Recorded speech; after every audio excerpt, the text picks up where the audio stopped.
E aí, pessoal, está no ar mais um LabPod, podcast oficial da LabPop Group. E hoje é um episódio especial para todo mundo, porque vamos apresentar, nós não, o professor Henrique Serra vai apresentar para a gente a nova pesquisa estadual do Instituto Prefab Future, com 2.000 entrevistas, margem de erro de 2,19%, perdão, 2,19%, intervalo de confiança de 95%. Estamos aqui com o nosso professor Henrique Serra, que tem a pesquisa aí bem completa, o cenário bem complexo, bem intrincado. E aí, para falar sobre esse cenário complexo e intrincado, nós temos dois convidados, um muito especial, esse aqui já é da casa. Porra, esculachado, né? Quintino Gomes Freire, CEO do Diário do Rio, o jornal mais carioca do mundo.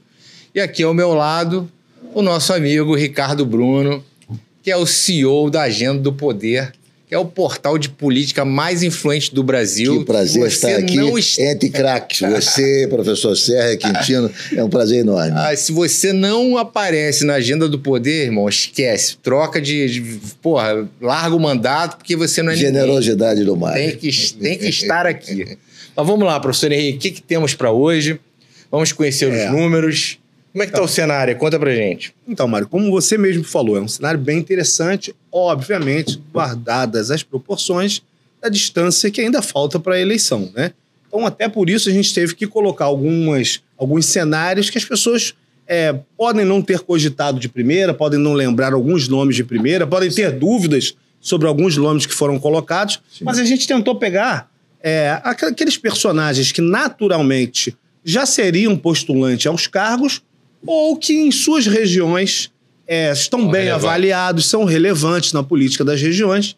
Eu acho que isso vale a pena a gente ter colocado esses nomes. A ideia nessa primeira pesquisa é testar cenários e fazer os estudos mais amplos possíveis. Exatamente. Até porque isso serve, querendo ou não, para os próprios partidos terem uma tranquilidade para analisar melhor as situações. Tem candidatos aqui, é o que eu estou falando, que muitas das pessoas às vezes não o colocariam como candidato, mas quando a gente coloca, fala, mas não é que é mesmo?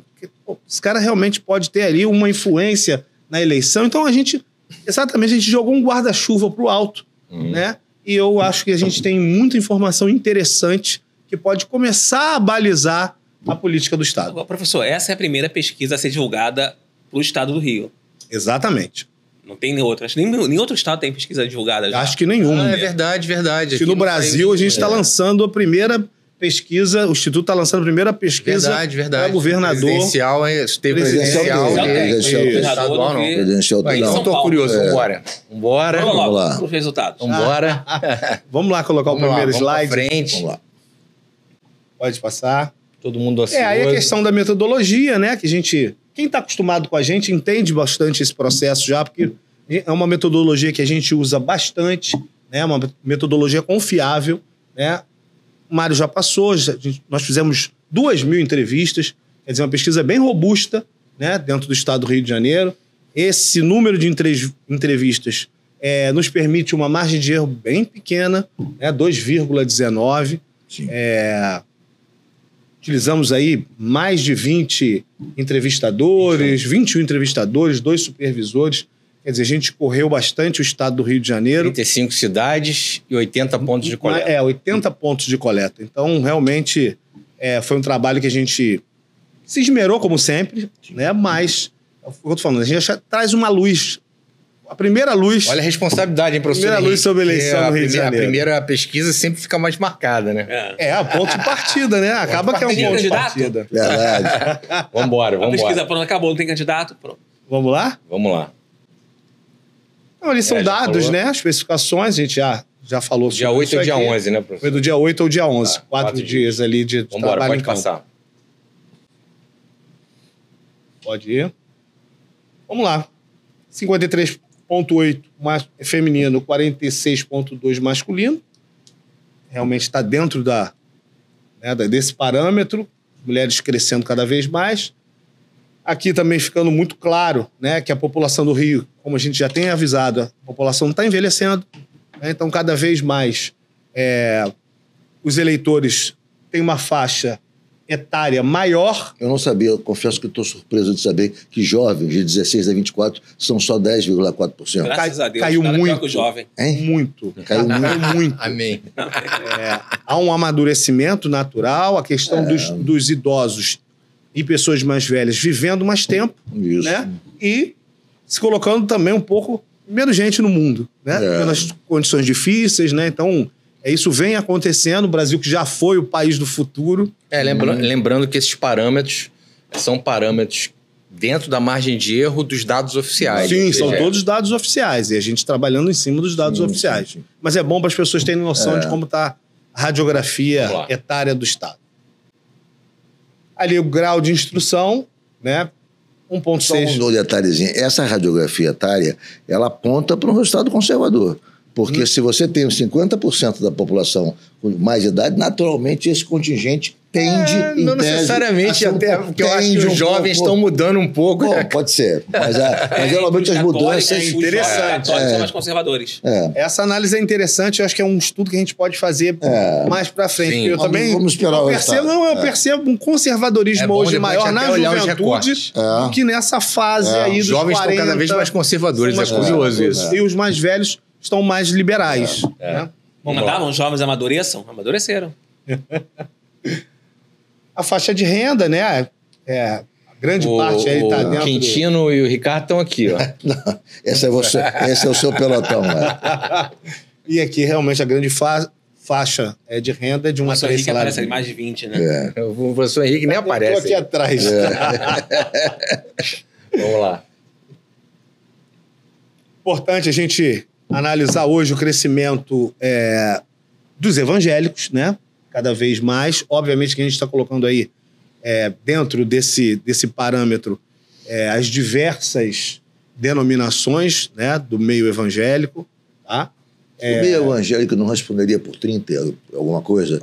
Passou para 40, quer dizer, também acho que isso também é um dado que eu sempre trabalhei, sempre imaginei, 35, 33, esse era o número que eu... Exatamente, o número que eu sempre tive como referência. Você botou 40, me chamou a atenção. Agora, exatamente. Dentro da margem de erro de 2,19 também, sim. Né? Mas ainda assim, é o momento em que os evangélicos hoje têm uma expressão muito importante na política, de uma forma geral.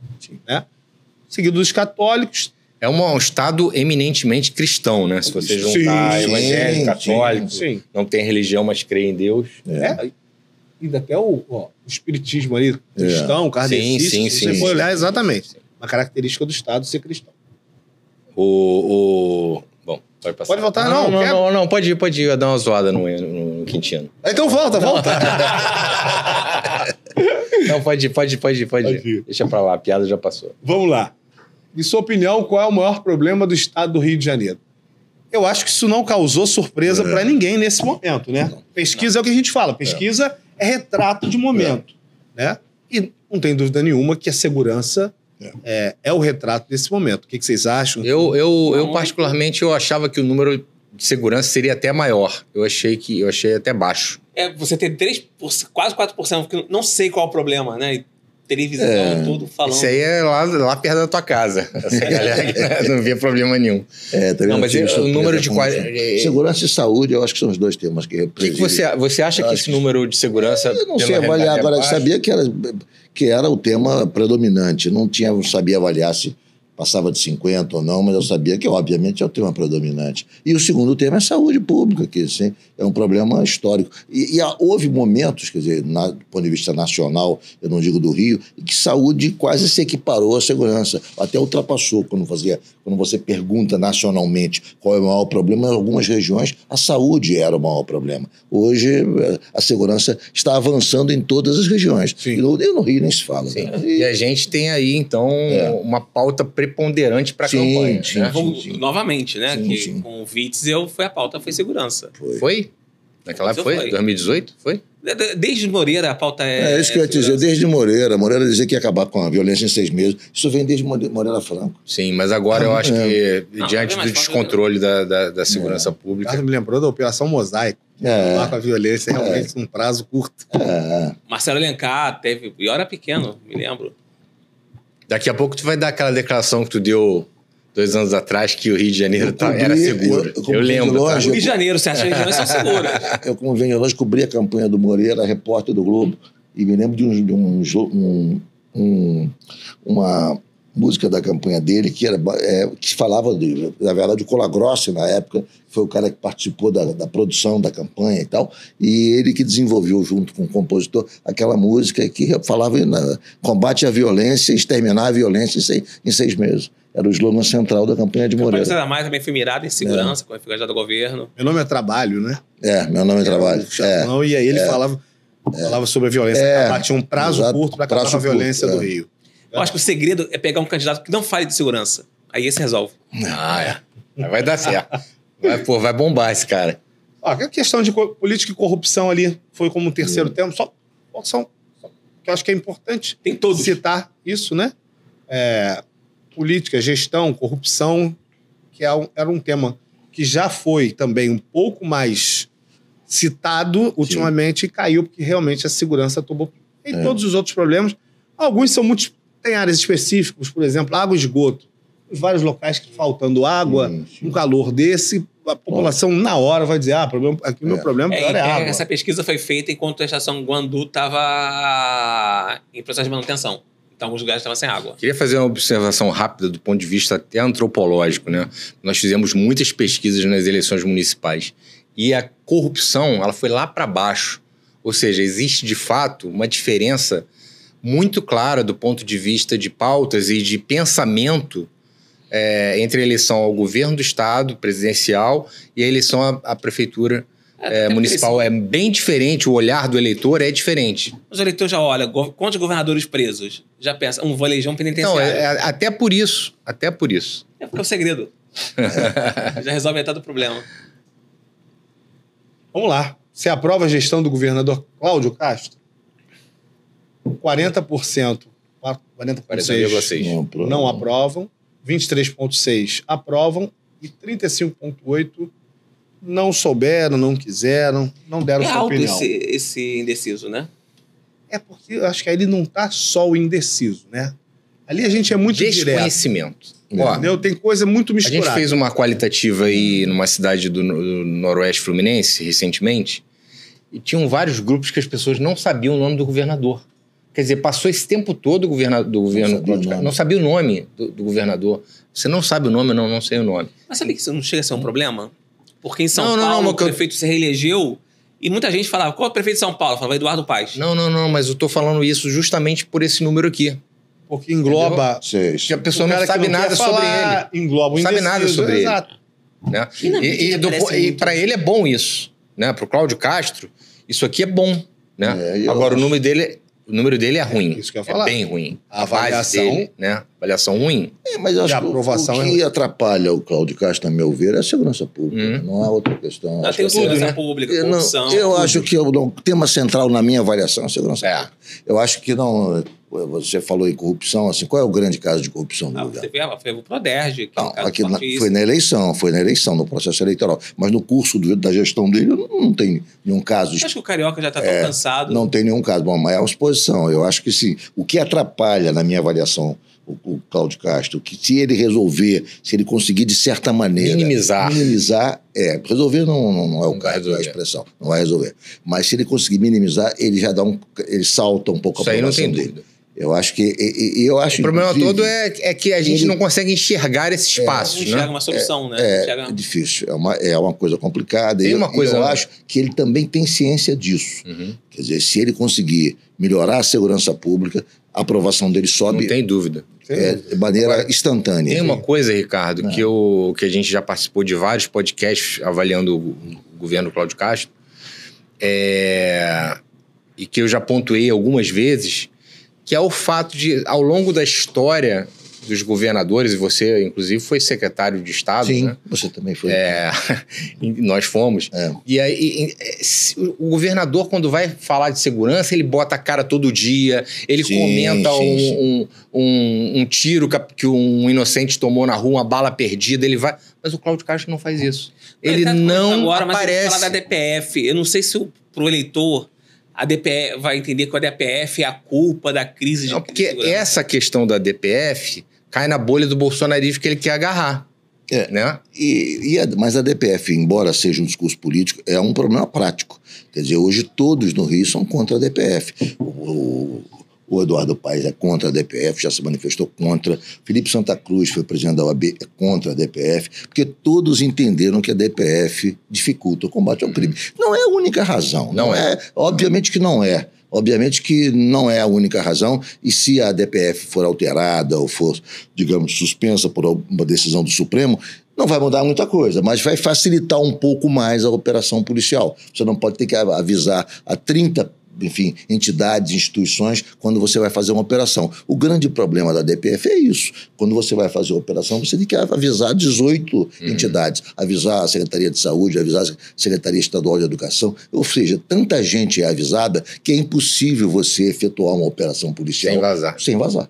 Vai vazar, sempre vai vazar. Com o fim da DPF também acabou as desculpas, não, Ricardo? Aí... Pois é, então tem esse outro lado. Eu ouvi até de um deputado... O aumento de barricadas que tem acontecido na Zona Norte, ou até na Zona Oeste, ali perto na Taquara, não é culpa da DPF, né?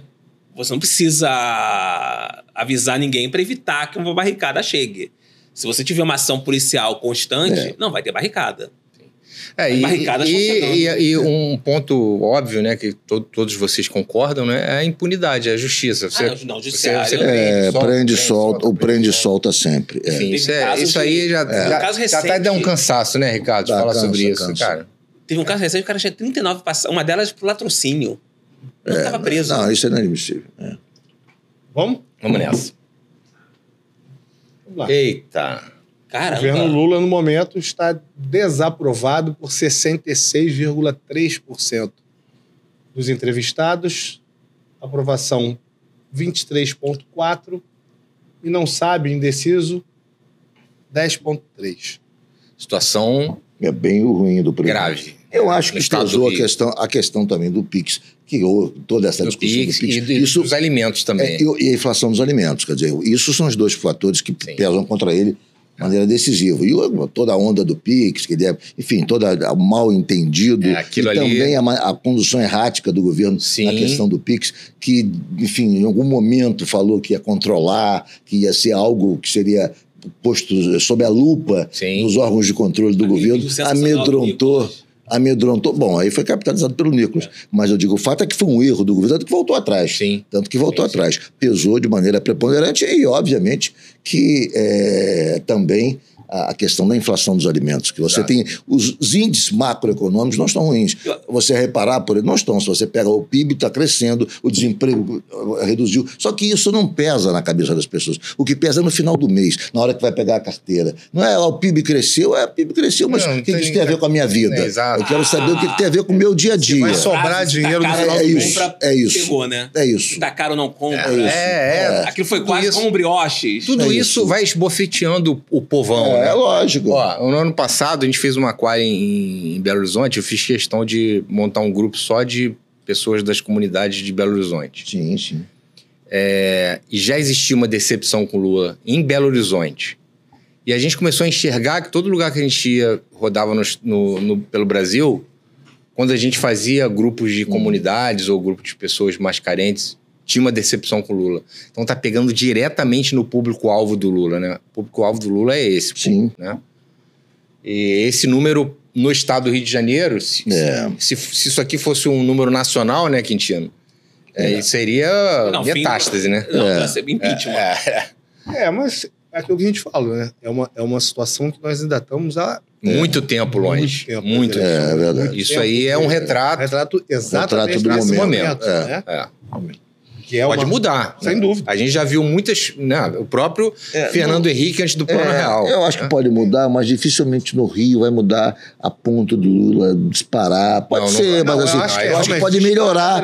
Pode melhorar esse quadro, eu acho que pode melhorar. Eu acho até que vai diminuir essa tragédia. Se a gente analisar, isso que pode acontecer. Ano, quase 2 anos da eleição do Bolsonaro para o Lula, o Bolsonaro também tinha níveis menores do que o Lula. O Bolsonaro tinha grande nível de desaprovação. E no ano da eleição ele entrou E aí melhorou algumas questões, combustível, reduziu o preço do combustível. do frete, do negócio dos taxistas. Então, teve um Mas o levante. Bolsonaro nunca teve esse número aqui no estado do Rio de Janeiro. Não estou dizendo esse número, eu estou dizendo a discrepância em relação entre aprovação e desaprovação. aprovação e desaprovação. Era grande. Vamos embora. A máquina ajuda muito, né? Se você souber trabalhar a máquina, né? Vamos lá. Agora, em relação ao governo Bolsonaro, né? Você aprovou a gestão do governo Bolsonaro? População dividida. Dividida. Aí já Não, literalmente dividida. Não tem preponderância de Bolsonaro aqui no estado do Rio de Janeiro do ponto de vista de aprovação, né? Verdade. Não tem. Se a gente analisar, é A verdade. população está dividida. E é uma coisa curiosa, né? E é um número baixo de indecisos. Então, realmente, o jogo, entre aspas, está ali. Sim. Sim. Em quem apoia, na verdade, em quem apoia e quem é contra. A análise do governo... A gente vai ver depois ali a intenção de votos, mas uma coisa é a intenção de votos, outra coisa é a aprovação. Exatamente. Né? Que é a intenção de votos é um contra o outro, né? Isso aí. Vamos lá. Espontâneo governador. Espontâneo governador. Obviamente, a pesquisa espontânea com esse tempo, Um espasmo, né? É só pra gente sentir, como o Mário fala, um cheirinho, né? Pra identificar. ali, o Tarcísio. Então, isso que eu ia falar. O legal é que você identifica os atores Delírios, políticos que os estão na delírios, cabeça né? das pessoas. Né? Na prática, a única coisa relevante é o Eduardo Paes, com 7,5. Isso é um fato real, objetivo. É real e relevante. Porque isso é objetivo. real e relevante. Isso pode ser convertido, enfim, em algo objetivo na eleição. Exatamente. Primeiro porque ele é candidato. Que ele é candidato. É forte e é citado já espontaneamente por 7,5%. Agora, vê que esse é o dado relevante. É o único dado que me chamou a atenção. Sim. Faltando um ano e meio. 74,1% natural, não sabem né? quem votar. Natural. Se perguntar pro Serra, quem você vai votar pra governador? Sei lá, pô. Natural. A gente acabou de sair de uma eleição, né? Em que alguns desses atores participaram ativamente das eleições de alguma forma, ou como candidato, ou como apoiador direto de um candidato. Então, acho que... O professor Henrique estava me explicando que o Instituto, ele deixa que as pessoas falem espontaneamente qualquer coisa para ver como é que funciona o cérebro do eleitorado, né? Você vê que o Bolsonaro está aqui, não tem nada a ver, o nível de desconhecimento da população, né? O vídeo, como você falou, do... Nicolas, sei lá. Fez ele estar aqui. Sim. Que nenhum carioca ou fluminense, né, melhor falando, de uma maneira, tem ele como um candidato, né, para governador. Nem tem idade. É isso. Vamos lá. Então vamos? Vamos para o que interessa, agora que vai ficar bom. Agora a gente fez a cartela. E nessa cartela, né, se fossem esses os candidatos para governador, em quem você votaria? Eduardo eleito no primeiro turno. Calma! Já fiz a conta, já. Nesse momento, né, com alguns personagens que naturalmente vão estar envolvidos nessa eleição, né, sendo candidatos realmente, né, mantendo a sua candidatura ou sendo importantes no jogo político nesse momento do Estado, né, o Eduardo realmente tem uma posição bem consolidada como um candidato, um virtual candidato com muita chance. Agora, professor Henrique, você colocou 2 nomes na cartela que são líderes, um líder da Baixada e um líder da Zona Norte, da região Norte e Noroeste, né? Isso. Para testar esses personagens. Isso aí, são personagens importantes. Colocou o Vladimir, que simboliza a família Garotinho. Eu acho que esse voto do Vladimir estadualmente não é nem o voto dele, é o voto da família, é o voto do pai. Eu acho que isso, o Vladimir, colocando ali Vladimir Garotinho, ele galvaniza o eleitorado da família Garotinho. Também a força de campo. É a força de campo. Muito bem aprovado. Esse voto no Norte Fluminense. Muito bem aprovado. A gente até depois tem que olhar. Mas o Norte Fluminense tem um peso, mas também não é um peso tão preponderante para colocá-lo em segundo lugar. Quer dizer, é importante. É aquele negócio. Dentro de um cenário... Mas eu acho que ele é alavancado pelo peso da família. Vamos ver pelas regiões. Junta o peso da família, mas eu acho que a boa administração, a reeleição dele com os números que ele teve, né, em campo... foi acachapante. Espelha para a região. Vou dar uma olhada aqui. Entre ele e Rodrigo Bacelar, né? Que são... E Bacelar em 2 de Campos, pois é. Olha só. A gente tem só uma noção aqui, tá? Vou dar uma olhada no aqui Norte Fluminense. no Norte Fluminense, no Noroeste Fluminense. Não sei me dizer isso. Outro cenário. Ceguinho, né? Coitado, quer meu óculos? Ceguinho, que é de óculos. Vamos lá, achamos aqui.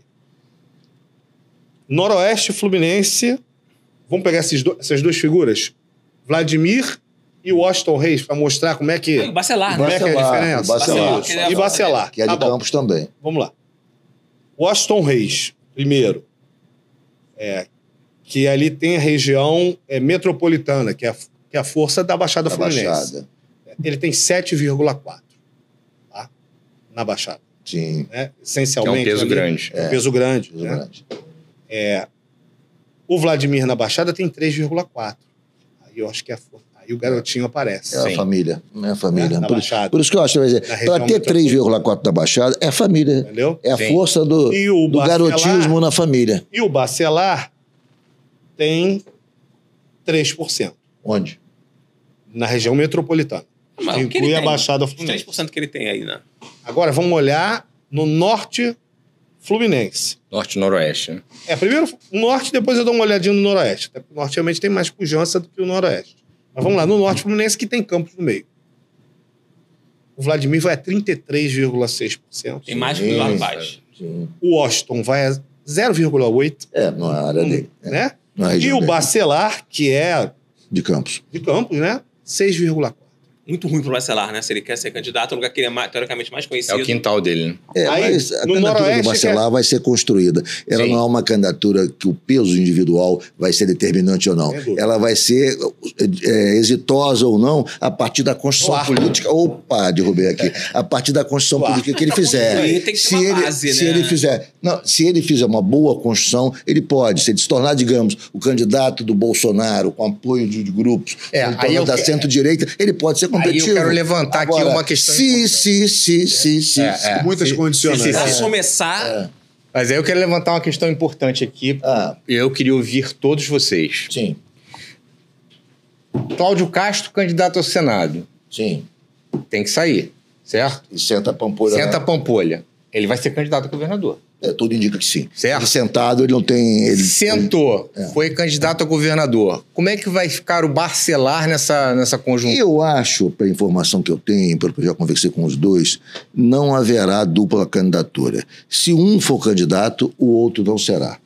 A construção que o Bacelar quer fazer com o Pampolha é... Lá na frente, se o Pampolha, por alguma razão, entender que ele, Bacelar, tem mais chance, o Pampolha deixá-lo sentar na cadeira e não se candidatar ao governo. É óbvio que isso, Mas é difícil nesse acontecer. momento, é muito O difícil. Bacelar vai ter que provar. Essa é a construção. Eu tenho apenas isso. O que ele quer mostrar é o seguinte, chegando na definição da véspera da eleição, ele aparece com tantos votos e Pampolha com 5% disso, e Pampolha... Olha aqui, o quadro é esse. Quer Mas dizer, ele é o governador, né? É difícil você governador. Mas essa é a construção que se tenta. Nesse momento, quando tudo ainda não está definido, o que está se buscando construir é isso. Se isso vai acontecer ou não, é uma outra história. Agora, eu queria deixar... Eu só mostraria isso. Agora, se em Campos você tem 6, imagina no resto da cidade, do estado. Eu vou falar um dado interessante aqui, que envolve também Bacelar, obviamente. Só para a gente ter uma noção, o Vladimir, ele pontua mais que os dois, que o Washington e que o Bacelar, que o Bacelar em todas as regiões. E só não passa o Washington nessa região metropolitana que tem a Baixada. Porque resto, eu volto a dizer, Vladimir a tem força mais- da família Garotinho é muito grande. Agora, E o Vladimir representa essa força. Teve a mãe, teve o pai, sim. enfim, tem uma história. Tem sempre um resquício, né? Tem. Agora, o que eu queria deixar para vocês aqui na mesa é o seguinte cenário, que é um cenário complexo e intrincado, se a gente for pensar. Que é o seguinte, e aí por isso que eu queria ouvir todos. Temos aí Pampolha sentando na cadeira de governador, Cláudio Castro, candidato ao Senado, Rodrigo Bacelar com uma espécie de ensaio, podendo ser candidato, e o convite do Eduardo Paes para o Vladimir ser vice. Imagina. Eu acho que esse convite também, eu vou voltar a esse ponto. Eu acho que esse convite a essa altura foi mais uma mesura, uma delicadeza do Eduardo Paes com o Vladimir do que algo efetivo. Ninguém convida ninguém para ser vice de maneira efetiva. Por tanto tempo. Exato. A conjuntura vai impor o vice. É meio balão de ensaio. Isso foi uma né? coisa na conversa. Meu amigo, você tem tudo para estar do meu lado. Você é meu vice perfeito. A essa altura é isso. Sim. Nada mais do que isso. Uma conversa assim. É uma conversa Mas você... Então, receio que esse nosso resultado possa engrossar essa... Exato. Isso não pode ser um convite efetivo, entendeu? Mas você imagina, Ricardo, que eleição sensacional vai ser essa? Se por acaso efetivamente acontecer de o Vladimir ser vice do Eduardo Paes e o Bacelar também ser candidato, a briga lá naquela região. Aí Vladimir contra o Bacelar. Imagina o tiroteio que vai ser. É uma briga terrível. Então, assim, eu acho curioso isso, porque assim, a partir do momento que o cara senta na cadeira de governador, ele vai partir para cima. O vice do Eduardo vai ser definido por conta da composição que ele fizer. Então, assim, ele vai, na hora de fazer as composições de apoios intrapartidárias, aí ele vai definir o vice. Até porque eu acho que dificilmente o PP vai apoiar o Eduardo Paes. Dificilmente o PP vai apoiar o Eduardo Paes. O PP tende a seguir com o grupo do Bolsonaro, pelo alinhamento nacional. Então, isso é quase impossível. Quer dizer, se dá na prática. São muitos detalhes, né? Porque o PP deve seguir... Toda a orientação do PP, do doutor Luizinho, é de seguir no grupo de Bolsonaro. Mas isso também não quer dizer que... pode dizer, o Vladimir sai do partido e vai para outro. Pode. Mas eu acho que na hora da decisão, o que vai pesar para o Eduardo é saber o peso dos apoios que vai ter. Você vem para cá, você representa o quê? Que partido vem comigo? Quer dizer, isso é que vai decidir. Eu acho que ele não vai fazer uma escolha avulsa. Olhar também o número. Ele não vai fazer uma escolha avulsa. Na região do Vladimir. Eu devo dizer o seguinte, eu conversei com uma pessoa do Eduardo Paes depois desse anúncio e perguntei como é que é essa história. Eduardo já escolheu o vice a essa altura? Não, Ricardo, que escolheu o vice. Isso faz parte do jogo. Isso aí é quase um balão de ensaio mesmo para ver como que a imprensa se comporta em relação a isso. Isso é também para... Ele quer realmente ter o Vladimir ao lado dele. Sim. Mas então, nesse momento, ele falou, você tem tudo para ser meu vice. Sim. Norte Fluminense. O Eduardo pontua bem no Norte Fluminense. 20%. Agora você imagina, 20% mais 33%, que é o que o Vladimir tem. E no Noroeste? Quanto tem o Vladimir no Noroeste Fluminense? No Noroeste Fluminense, o Vladimir tem 18% e o Eduardo tem 20% também. O mesmo que ele tem no Noroeste, ele tem no Norte. Soma dos dois juntos dá 38%. Entendi.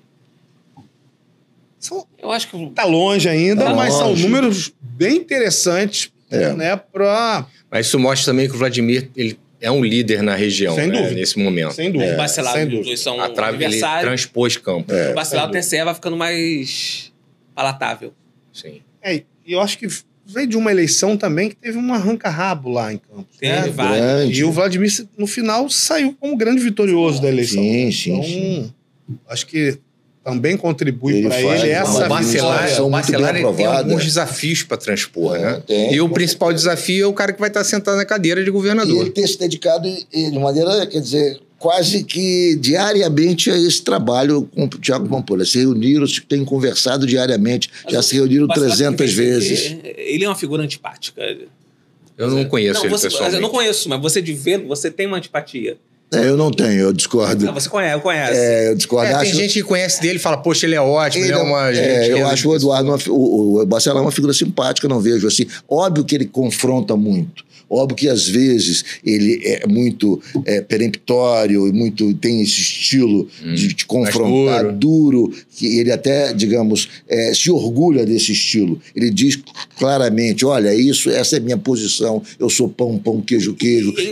Eu externo a minha posição com clareza. Se é meu amigo, eu dou a mão. Eu me lembro quando ele disse isso, até no caso do Brazão, eu não vou abandonar se ele fez alguma coisa errada, ele que pague na justiça, mas jamais deixarei de falar o nome dele aqui. Ou seja, ele tem esse estilo muito assertivo, muito frontal. Ele é frontal e claro nas posições. Parecido com o Quaquá. É parecido com o Quaquá. Só que isso, para algumas pessoas, passa a ideia de que é antipático, porque ele é muito afirmativo, não deixa espaço. E é interessante uma eleição que o Eduardo Paes, diferente da eleição com o Witzel, que o Eduardo Paes era o sistema, nesse ele é quase um antissistema, né?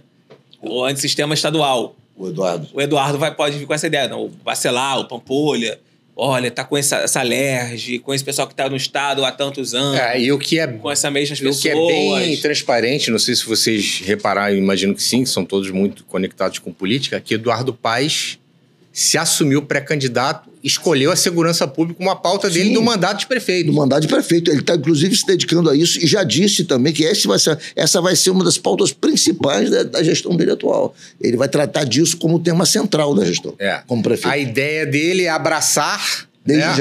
Desde já, sabendo-se que, durante o primeiro mandato dele de prefeito, o mais recente, ele não tocou no assunto de segurança até chegar à eleição. Na eleição ele entrou ali, mas ele não tocou em nenhum momento na segurança. Mas então, alguém que não resolve a ordem pública da cidade do Rio vai resolver a segurança é um mote lindo para os adversários. Mas assim, eu acho que a fragilidade do Cláudio Castro, do ponto de vista de posicionamento, de posição, é tão grande que qualquer posição que o Eduardo Paes tome agora, mesmo que ele não tenha nenhum tipo de responsabilidade sobre a segurança, isso dá uma levantada nele. Ele está fazendo o trabalho certo. Não, ele está fazendo o que tem que fazer. Sim. Ele deu uma resposta ao Nicolas. O Nicolas vai comparar a Lady Gaga com o problema de segurança do Rio de Janeiro. Só que a segurança é estadual, né?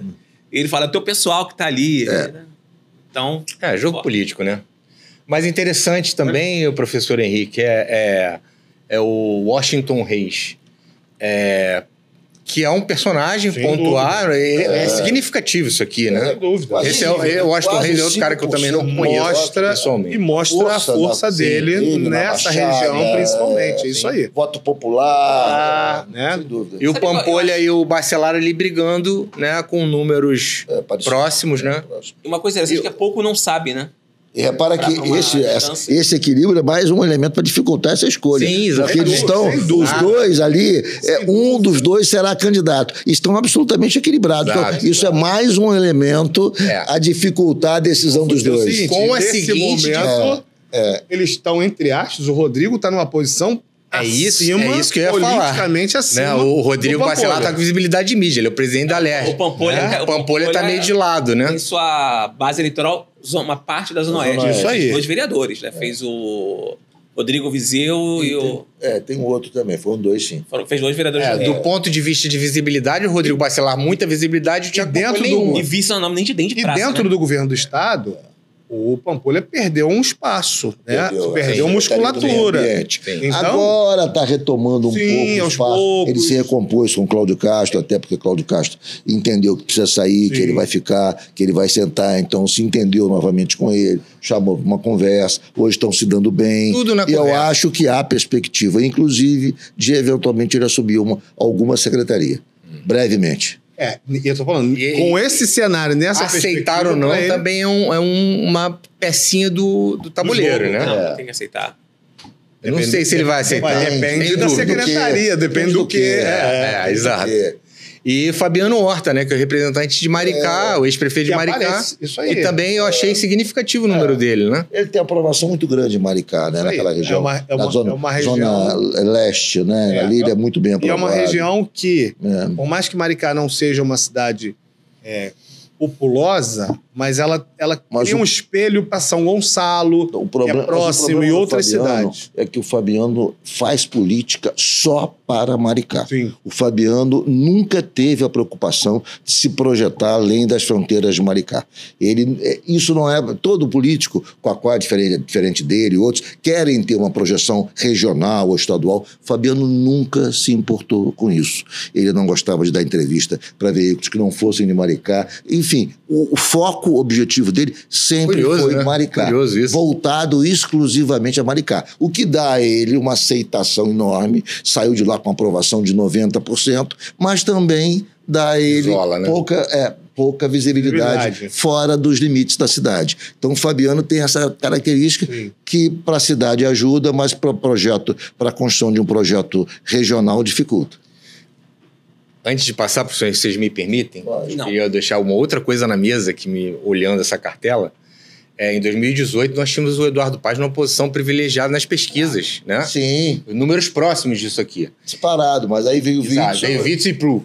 E aqui nessa cartela não tem nenhum nome de direita. Nesse momento, nesse retrato aqui, não tem nenhum nome de direita. Então, é Mas muito... de direita, aí eu vou discordar. O Washington não é de direita. Não, a Não, população não não é de direita. identifica. Não são de direita. Não identifica. São todos populistas. A população não identifica centro-direita. nem o Vladimir, nem o Washington Quer dizer- Reis, nem o Pampolha, nem o Bacelar, nem o Fabiano Horta. O Fabiano Horta é de Fabiano esquerda, Horta. né? É. Mas eu digo... Mas também não identificam de esquerda, né? Sim. não. A esquerda tá aqui, né? Não, mas também é um centro-esquerda. aspas, Mas né? eu tô falando assim, centro-esquerda. não tem nenhum personagem de direita aqui nessa cartela. E se aparecer um personagem E de de direita esquerda só fora- tem também o Fabiano Horta. Sim.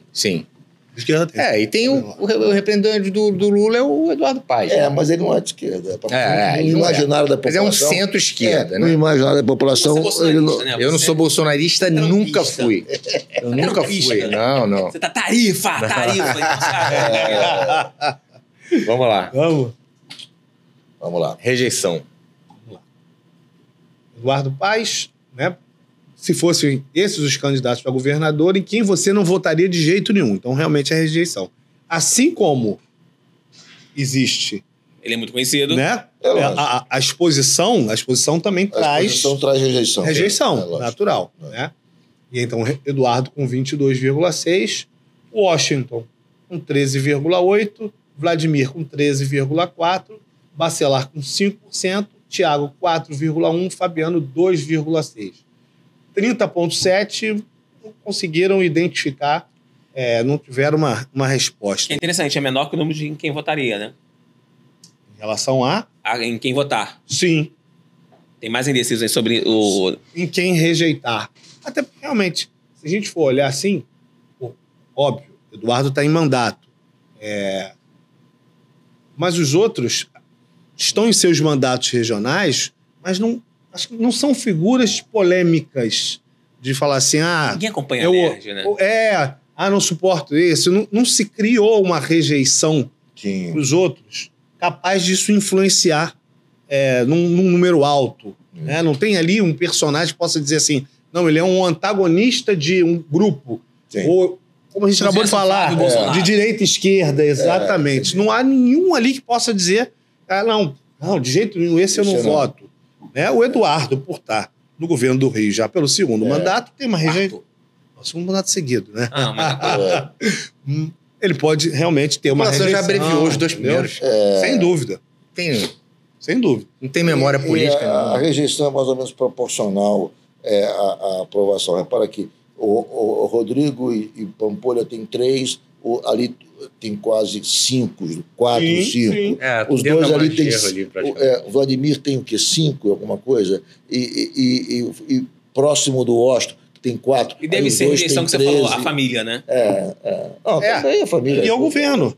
Né? É o próprio governo lá. Por mais que ele tenha tido uma ótima votação, Eu acho que tem a gente aprovação e a rejeição tem a ver também com a família. Também acho. A Sim, gente tinha falado da família. tenho dúvida. Garotinho, não vale de jeito nenhum. Tenho dúvida. Vambora. Vamos? O Romário. Espontânea para senador. Sabendo que são 2 vagas para senador, se as eleições fossem hoje, em quem você votaria para a primeira vaga? O seu primeiro voto. Entendi. Romário. Óbvio que Romário. isso aqui é natural, né? 84,1. Dificilmente alguém vai lembrar. de primeira que dirá... Na semana da eleição, Professor, já é difícil. Professor, deixa eu fazer uma pergunta. Deixa eu fazer uma pergunta, não fazer uma colocação. Se você puder falar, repetir os números que estão aqui, porque às vezes as pessoas estão ligadas no... Às vezes não enxergam, nem a gente, né? Que tá falando. Bom, então vamos lá. Romário, 4%. Flávio Bolsonaro, 2,6%. Nicolas Ferreira, 0,8%. Eduardo Paes, 0,7%. Eduardo Bolsonaro, 0,5%. Benedita, 0,4%. Marcelo Crivella, 0,4%. Alessandro Molon, 0,3%. Daniel Silveira, 0,2%. Marcelo Freixo, 0,2%. Washington Reis, 0,2%. Vladimir Garotinho, 0,2%. Não sabe ou indeciso, 84,1%. Brancos e nulos, 2,9%. E os outros somados, dá 2,5%. Se a população já está desconectada da política, quando se fala de candidato a governador e presidente, imagina de senador. Senador nem dia, sabe? Só ver, as eleições mudam.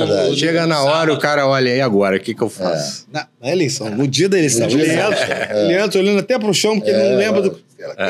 Quem é candidato a senador? Então, A véspera da eleição, Jandira Fegali estava na frente do Ornélio Gama. Sim, César e... A gente estava falando sobre isso aí meia hora exatamente. atrás. Vambora. Vamos lá, para a segundo, segunda então. vaga, seu segundo voto. Aí aumenta, Pior ainda. aí já aumenta até o indeciso. Natural. Tá lá. Porra, tu ainda quer me fazer escolher um segundo? Já tive dificuldade para escolher o primeiro, cara. Vai botar no segundo? Então, mas vamos falar. Romário, 0,8. Flávio Bolsonaro, 0,7. Eduardo Paes, 0,4. Nicolas Ferreira, 0,4. Vladimir Garotinho, 0,3. Cláudio Castro, 0,2. Eduardo Bolsonaro, 0,2. Marcelo Freixo, 0,2. Não sabe ou indecisos, 91,2. Brancos ou nulos, 2,9. E os outros somados, 2,7.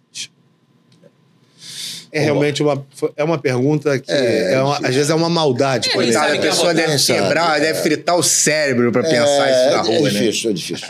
Vambora, Não sei vamos se eu- para induzida. Bom, vamos lá agora. Agora a gente, sim. Agora a sim. gente colocou aí uma induzida, mas da mesma forma que a gente fez para governador, não tem nenhum candidato Sim. oficialmente Só Flávio. lançado. Flávio, Flávio, na reeleição candidato à natural. reeleição, lógico. Né? Mas os outros são personalidades políticas que podem estar dentro desse processo. Então vamos lá. Se fossem esses os candidatos para senador, em quem você votaria na primeira vaga? Flávio Bolsonaro, em primeiro, com 23%.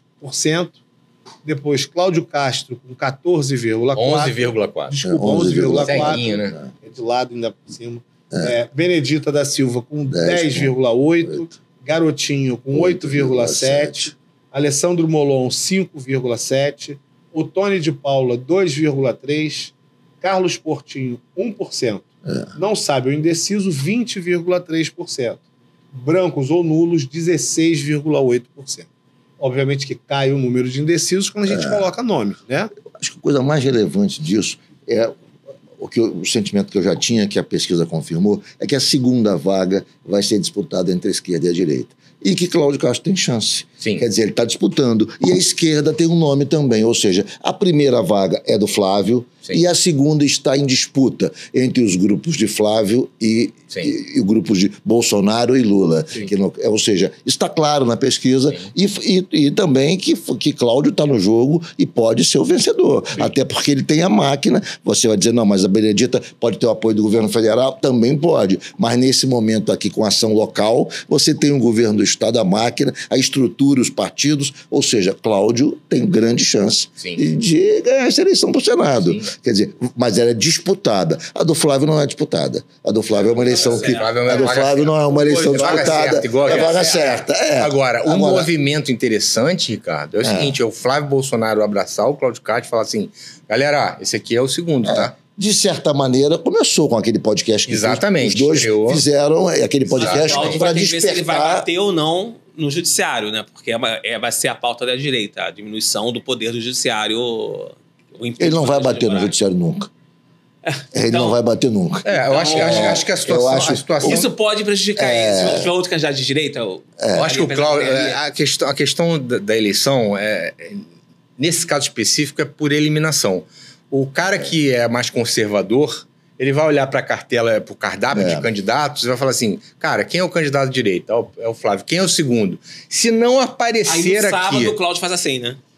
Pode. Eu acho exatamente. Cláudio está no jogo, está na disputa, pode ganhar. E a segunda vaga é uma vaga que vai ser disputada. Sim. Por frações ideológicas diferentes. Sim. Você vai ter um confronto ali de efetivo na segunda vaga. Na primeira não tem confronto. Exato. Agora também cabe a eleição do governador. Será que vai influir? Sim, e o fator relevante o Cláudio Castro não tem uma boa aprovação ao governo, mas ele consegue pontuar para o Senado. Ele fez, eu conversando com ele um dia, ele fez uma conta que eu achei interessante. Ele pegou a votação, óbvio que são eleições diferentes, tem que se considerar tudo isso, porque são coisas absolutamente distintas, mas ele pegou a votação que ele teve para governo agora, né, em 22, e falou, ó, aqui na região norte, vamos tirar aqui, que não tá, piorou um pouquinho, eu tive... desconta aqui 30%, desconta na capital, eu não lembro dos percentuais, desconta na capital tantos por cento. Aí fez o somatório do que resta, ainda dá a ele uma expressão muito grande, e daria a ele algo aí de 20% a 18% do eleitorado na conta que ele fez, tirando todos os votos que ele acha que perdeu no exercício do mandato. Ainda assim, daria algo em torno de 20%, quer dizer, eu estou no jogo aí, olha, fez essa conta. O número não é esse, mas isso aí está mostrando que a conta dele não está totalmente errada. Ele está bem situado. Até porque se a gente identificar que esse, no caso, é a primeira vaga, nós ainda vamos ver a segunda. Pois é. Sim. É que ele não vai ser o primeiro, ele não é o primeiro voto, né? Entendeu? Então, Sim. nós vamos ver agora. Olha Porque aí, não é nada, pois não é nada, é um somatório. É um somatório. De quem vota em você como primeiro Olha aí. e vota em você como segunda opção. Isso. Vamos, então? Olha lá, se fosse esse de Olha aí. candidato sociedade, que você votaria para a segunda vaga. Olha aí. Olha lá como é que ele aproxima do o Flávio. segundo voto mais importante. É muito interessante é o garotinho aparecer, garotinho que não é eleito vereador no Rio. Era o segundo voto. Mas o garotinho na capital sempre teve problema. Acho que se o garotinho for candidato a deputado estadual, ele pode ser candidato a estadual, eventualmente ele está eleito. Até federal. O federal ou o estadual. Eu acho que pode ser até federal, mas ali está tem um jogo ali que não se sabe quem vai ser o representante do grupo, se vai ser a esposa do Vladimir que vai sair a federal, ou se vai ser, enfim. E estadual me parece que pode ser o Caio Viana e o Bruno Dauaire, os dois. Mas o garotinho pode ser um candidato que passa por cima disso tudo. Quer dizer, independentemente do resultado do garotinho para vereador ter sido ruim, né? A eleição para deputado estadual e federal para o garotinho é outra coisa. Ele abre... Eu acho que ele abre, vem com voto natural de campo, vem com voto da Baixada. Essa votação que o Vladimir tem aí, que aparece na Baixada dele, ele vai capitalizar isso. Eu acho que o garotinho se elege para federal, para estadual, sem problema. E é por isso que a gente consegue identificar exatamente na potencialidade, a gente soma seu primeiro voto com o segundo voto. Aí você vê. Mas vamos passar esses números, por favor, professor. Vamos lá. Flávio Bolsonaro com 10,2 como segunda opção, né? Cláudio Castro com 8,9, Garotinho com 7,3, Benedita 7,2, Molon 4,6, Otônio de Paula 4%, Carlos Portinho 2,4%. Não sabe, é o indeciso 31,4%. Branco e nulo, 24%. Então, essa análise é interessante por isso. Se a gente somar o primeiro voto com o segundo voto, aquela segunda... esse somatório... mas vamos pensar o seguinte.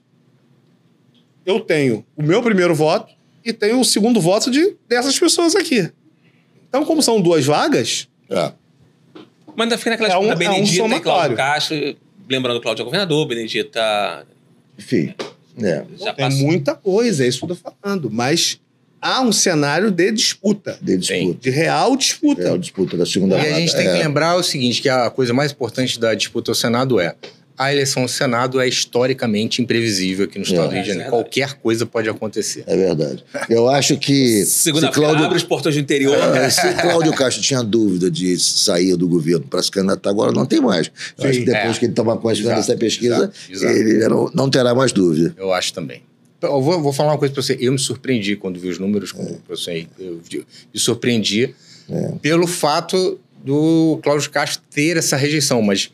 Quando você sai da capital e começa a andar para outras regiões, ele tem pontuação. O senador, 20% elege, né? Então...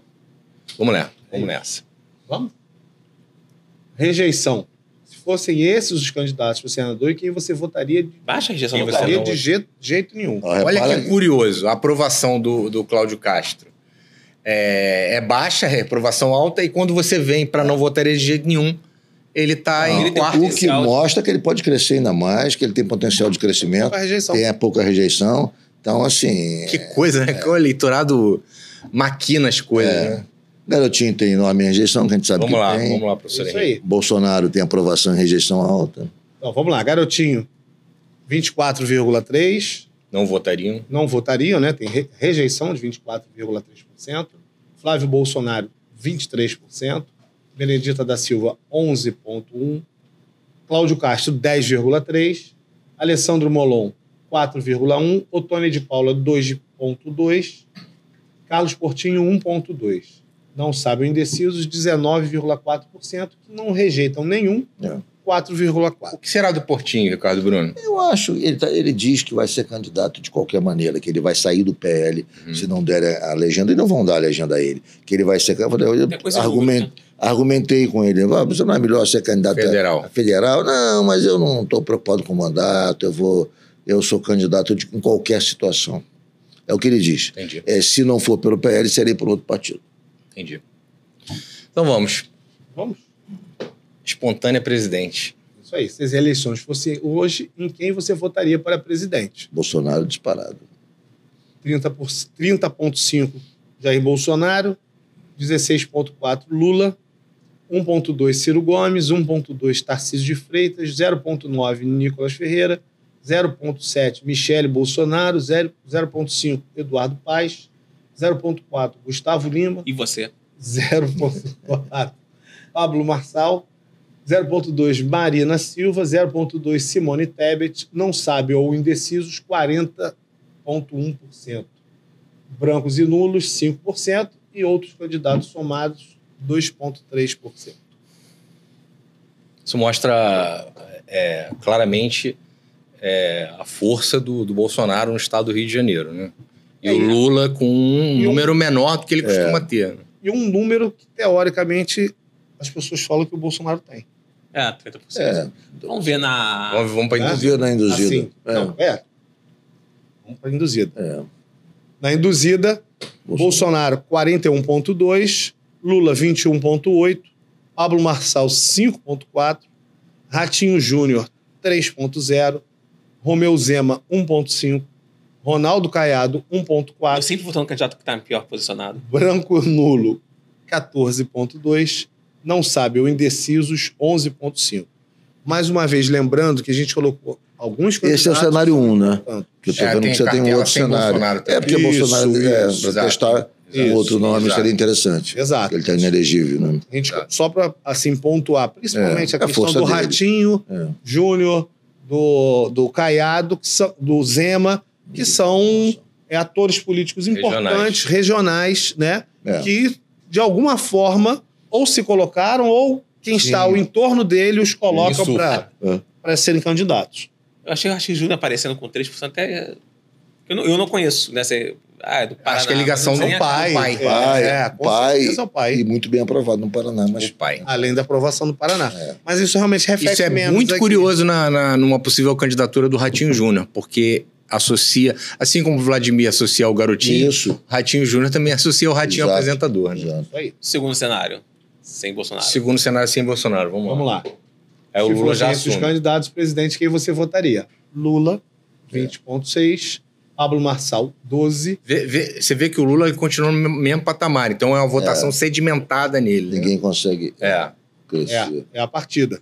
O resto todo é a direita, né? É a partida. Isso. Exato. Tarcísio de Freitas, 11,8%. Gustavo Lima, 5,4%. Ratinho Júnior, 3,5%. Romeu Zema, 2,2%. Ronaldo Caiado, 2,1%. Não sabem indecisos, 21,8%. E brancos e nulos, 20,6%. Se você fizer a soma todos esses candidatos aí meio de direita, né, dá em torno de 36% mais ou menos. Sim. Isso aí. Então, uma situação desconfortável, independentemente do Bolsonaro, né? O que facilita a vida do Lula é a divisão da direita também. Sim. Né? Você, além dos redutos que ele tem fora do Rio, mas assim, a divisão da direita facilita um pouco a vida dele. Mas você vê que a saída do Bolsonaro levanta o Pablo Marçal e o Tarcísio. Que aparece ali primeiro. Ricardo, é o fenômeno do outro lado também, né? Sim. O que dificultou muitos anos a esquerda vencer uma eleição era a dificuldade de juntar. Lula e Brizola disputaram 2 eleições, brigando, né? Lógico. Então, essa questão do bloco de esquerda também é difícil. E o Gustavo Lima, diferentemente do que a gente poderia imaginar, também não se lançou como fenômeno, né? Não. O Paulo Marçal continua sendo fenômeno. Exato. Isso é curioso, né? O Paulo Marçal não é artista. Não é artista. Apesar de ter sido... Ele e o Tarcísio também, que eu não sei se será candidato. Tarcísio deixou o governo de São Paulo, que já está com a eleição absolutamente segura. Eu acho que o Pablo Marçal, eu acho que ele não configura direito. Eu acho que ele consegue... Acho que ele pode configurar a direita dependendo do cenário. Mas dependendo não também. Também. Se identificar que isso é um limitador, ele amplia o espectro. Né? É um candidato que pode fazer isso. Né? É porque as correntes partidárias de direita não se identificam com ele. Sim. Ele é um outsider total, né? É outsider total. Ele não está vinculado a nada, não tem grupo, não tem nada. Ele é só ele. É voto individual, não é voto... Já o voto dos outros candidatos serão votos que vão confluir por conta da força das correntes partidárias que apoiam. Ele não. Esse 12% é 12% dele. De Pablo Marçal. Quer dizer, de Tarcísio, não é só Tarcísio. É o Tarcísio representando o Bolsonaro, grupos, o grupo. Direita, isso aí. Então, ele tem uma ala do PSDB antigo de São Paulo que foi... Ele tem um grupamento que se soma a ele, quer dizer, que dá consistência à posição dele, né? Legal. Diferente da posição do Pablo. Quer falar os números? Você já falou? Falou. Os números já falei. Então vamos passar. Rejeição para presidente. Se fossem esses os candidatos para presidente, em quem você não votaria de jeito nenhum? Lula, né? Uma rejeição. Sim. Bolsonaro em segundo. Lula, vamos lá, com 49,7%. Bolsonaro com 26,2%. Pablo Marçal com 7,9%. Ratinho Júnior com 3,1%. Ronaldo Caiado, 2,4%. Romeu Zema, 1,4%. Não sabe ou indeciso, 6,2%. E que não rejeitam nenhum candidato, 3,1%. Quase metade do estado do Rio de Janeiro rejeitam o Lula, né? Rejeita o Lula. Eu acho que ele não vai ser um grande eleitor aqui, né? Não. E o Bolsonaro também, a rejeição dele baixa, também é significativa. Eu achei significativa. Rejeição do Eduardo Paes. Uma pessoa tão polarizada. Maior. Ainda mais de gelo. Um cara que é tão polarizado, tão polêmico, eu acho baixa. Ainda está até porque quando o governo atual vai muito mal, quem o contrapõe recebe menos carga negativa do que aquilo que está acontecendo naquele momento. Exato. Naturalmente a pessoa vai, é horrível. Se discorda. Então, eu não vou votar nesse cara aqui. Então Perfeito. ele não vai associar, não vou votar nesse nem nesse. Lógico. O primeiro é o que está acontecendo. Vamos? Finish. Valeu. E aí, senhores? E os números gostaram? Pode pegar aqui. E aí, o que você queria ouvir? Vamos começar pelo professor Henrique Serra. Professor Henrique Serra, o que você achou dos números? Então, achei números muito reveladores, né? Em algumas situações. Né? Outras situações, como eu falei, o próprio Ricardo comentou, o mau desempenho do governo Lula, principalmente nesses últimos 5 meses, né? De aumentos, né? O aumento do custo do dia a dia das pessoas, principalmente por conta do mercado. Isso. Né? Essa questão do PIX. Então, faz o governo federal realmente estar num momento ruim. Muito ruim. Ruim. De posicionamento e ruim de comunicação. A gente também no meio identifica isso. Então, isso fortalece, obviamente, toda uma corrente contrária. E isso vai escalando, né? Seja no Senado, seja de alguma forma para o governo do Estado.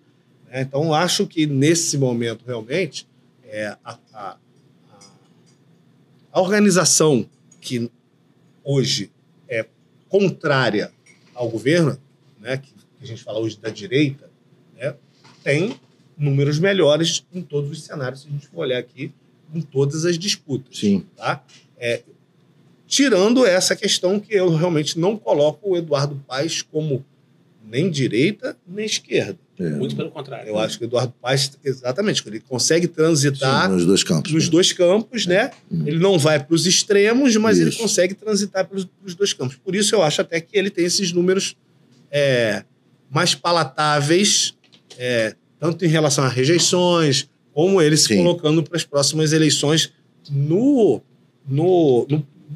aonde ele estiver concorrendo. Sim.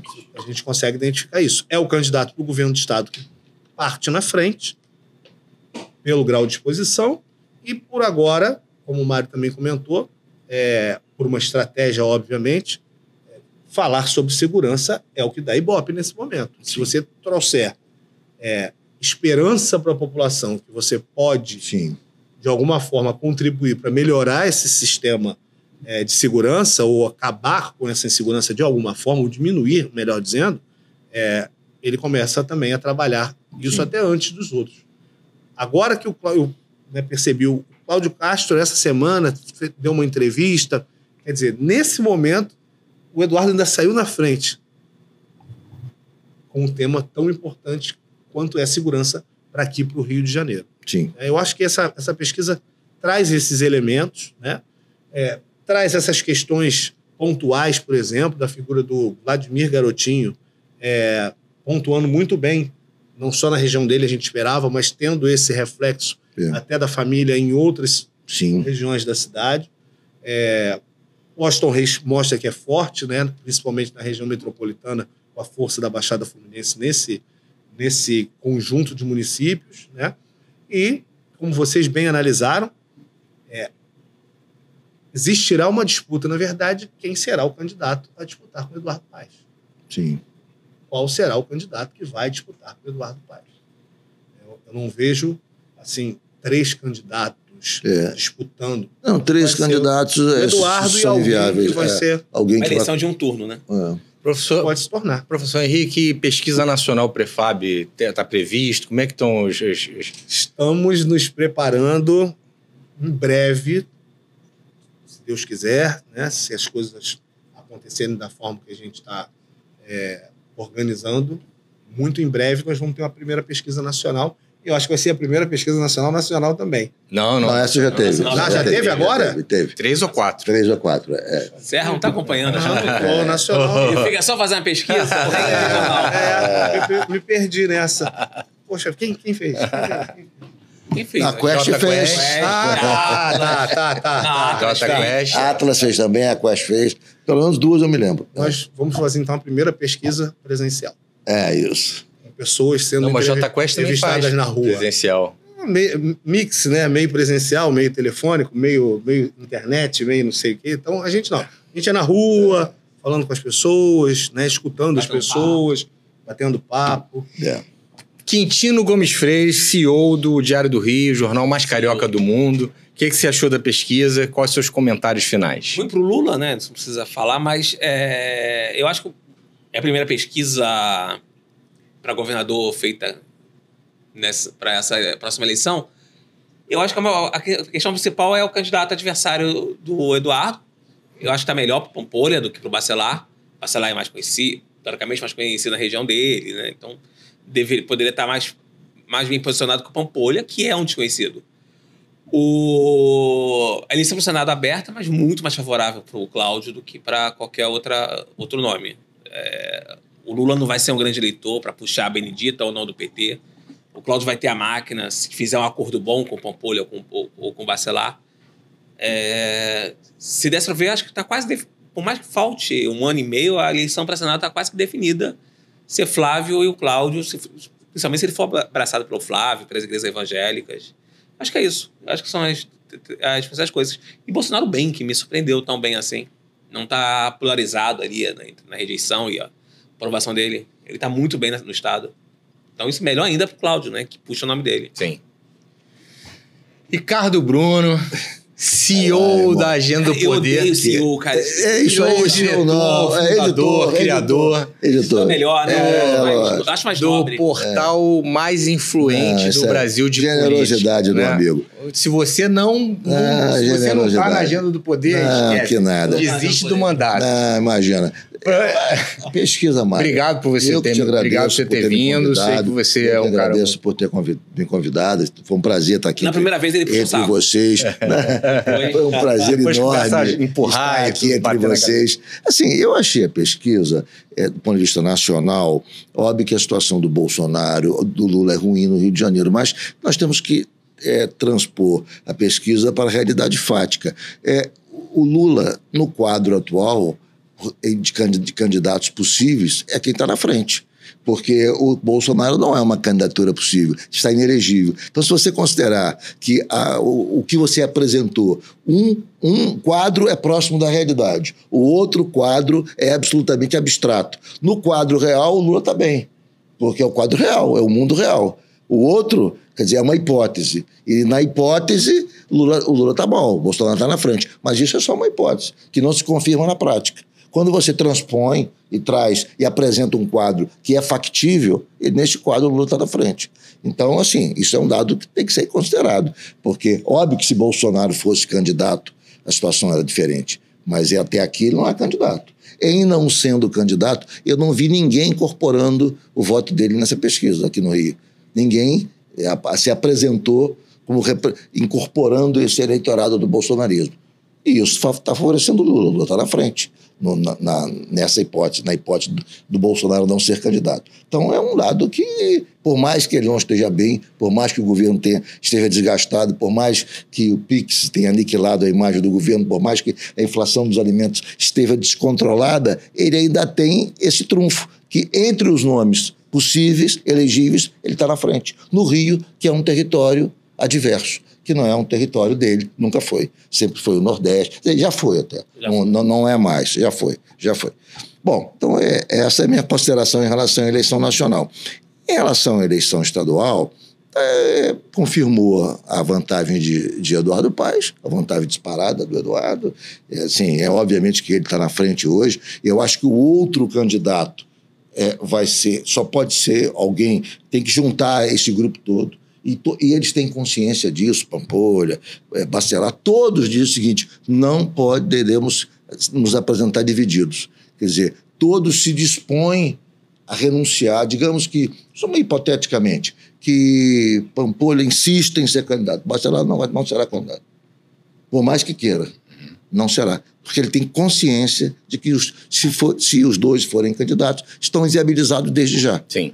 Então, é preciso que isso nasça agora. Como vai ser, quer dizer, resolvida essa questão interna da centro-direita é uma questão que só o tempo vai dizer. Quem vai ser realmente o nome que vai enfrentar Eduardo Paes. Ali, da maneira que está, todos são frágeis. Mas quando você tiver a definição, talvez haja um reforço, uma confluência de apoios da centro-direita para esse nome. E aí pode, não sei se vence, mas pode oferecer alguma resistência à vantagem que do Eduardo hoje é absoluta. E em relação ao Senado, eu fui até surpreendido, assim, em certa medida, pela ótima posição do Cláudio Castro, que realmente a primeira vaga é do Flávio, a gente já sabia, não é novidade. A segunda vaga, Cláudio Castro está disputando e pode, com o nome de esquerda, a Benedita está ali, mas eu concordo com o Quintino que a essa altura ele tem mais chances de levar essa do que o nome da esquerda. Até porque o centro de poder que o apoia, que é o Palácio, é no Rio. Quer dizer, o apoio federal, a participação do governo federal no apoio a Benedito é uma coisa um pouco mais distante, mais difícil de ser executada. O apoio os agentes políticos do Rio estão envolvidos diretamente estão próximos do Cláudio Castro e estão envolvidos na eleição do Rio. Portanto, podem fazer com que o Cláudio vença a eleição. Eu acho que ele tem vantagem sobre a Benedita, mas não deixo de dizer que é uma eleição disputada, a segunda vaga. Quer dizer, eu acho que o Cláudio tem a preferência, acho até que leva, mas não é uma eleição como a do Flávio, que ele pode ir para casa. Ele não pode ir para casa, ele tem que trabalhar e disputar. É diferente da eleição do Flávio, que pode ir para casa e tocar a bola. Fazer a campanha em casa. O Flávio, o Cláudio não. Ele tem que trabalhar e disputar a eleição. Trabalhar bastante. E tem muita chance de vencer. E a gente não sabe também, né, o que vai acontecer, qual vai ser a relação. Mas você já destrinchou aí, né, que eles vão se unir com não vão. Pampolha e Bacelar. Eles todos estão certos disso. Ninguém admite se candidatar enfrentando o outro. Quer dizer, então, por isso que essa flexibilidade vai ajudar todo mundo. Eles estão aí se debruçando numa tentativa de acordo, já se reuniram trilhões de vezes e tal. E, enfim, Bacelar, mostra caminhos para o Pampolha. Pampolha acha que não tem sentido. Enfim, eles estão conversando. Eles estão Inclusive o TCE, a vaga do TCE poderia ser oferecida a Pampolha, se Pampolha quisesse. TCE até o Agora uma, né? Mas aí tem perspectiva de mais 2. Mas nesse momento, objetivamente, em março, uma. Acho curioso isso, né? Não vou ser candidato, mas vou para o Tribunal de Contas do Estado. Não, mas isso é uma coisa... A grande aposentadoria. É uma coisa que, sei lá, não sei nem o que dizer sobre isso. Contas, porque eu tenho 38 anos, e ir para o Tribunal de Contas é encerrar minha carreira política. Sim, claro. É minha aposentadoria. Eu não quero me aposentar politicamente. Não quer, isso ele me disse, quer dizer. E, enfim... Bom... Muito jovem. Vocês me permitem também eu fazer meus... 38. Também, né? Garoto. Vocês me permitem também fazer meus comentários finais? Não, seu não. Se vocês deixarem. Então foi isso, gente. Rapidamente. Eu fiquei muito surpreso com os números da pesquisa e surpreendido em alguns detalhes. O primeiro é Cláudio Castro com uma rejeição alta como governador e, surpreendentemente, pontuando em segundo lugar, a despeito de sua comunicação absolutamente juvenil e amadora que acompanha ele desde o começo do mandato. Ou seja, não conseguiu comunicar nada, as pessoas não sabem nem o nome dele, as pessoas não... Enfim, uma comunicação falha, né? E ele está ali em segundo lugar. Se não pintar nenhum candidato da direita que preenche esse espaço, ele vai ser o segundo lugar. Isso aí não tenho dúvida. O Flávio Bolsonaro abraçar e falar assim, esse aqui é o meu segundo candidato, é o candidato da direita, ele que vem comigo. A possibilidade dele se eleger é enorme. É enorme. Em relação à candidatura ao governo do Estado, eu não consigo enxergar ainda sedimentação nos números do Eduardo Paes, também pela mesma questão. Quem é o candidato bolsonarista? Quem é o candidato da direita? Se for o Pampolha, por exemplo, o Pampolha pode ganhar musculatura e enfrentar o Eduardo Paes. Afinal, ele vai ser o governador sentado na cadeira, como bolsonarista, bancado possivelmente por forças políticas de direita, certo? E o Pampolha é uma pessoa, Cláudio Castro é outra pessoa. O Pampolha não tem rejeição, o Cláudio Castro tem, o Pampolha não tem. Então, o Pampolha pode criar um governo próprio, com novos secretários, novas secretarias, novos olhares e um olhar especial para a segurança. E ele pode virar um candidato forte, né? Caso seja aí a resolução do grupo. E na questão da eleição à presidência da República, me surpreendeu negativamente os números do Bolsonaro de aprovação do governo dele, em que a população está dividida, ou seja, tem uma parcela grande que vai além da esquerda que acha que o governo dele não foi bom. E isso pode... Esse dado pode encontrar ele na frente, né, com revitalização, rememoração da pandemia, de erros da pandemia, pode se rememorar e isso bater ali na imagem do Bolsonaro e dos que estiverem em volta. Então, tem muitos dados bacanas aí, né? Parabéns pela pesquisa. Parabéns, professor Henrique. Para todos, mais uma pesquisa todos nós. muito bacana. Eu acho que se deve ter cruzamentos aí vários, né? Muitos a gente pode, de repente, passar alguns cruzamentos até pro professor Henrique, pro Ricardo, pro Diário do Rio, Quintino. Deixando eu acabar, né? Também seja rejeitado. Deixando eu acabar. Não, eu ia agradecer exatamente as palavras de vocês, mas principalmente a equipe.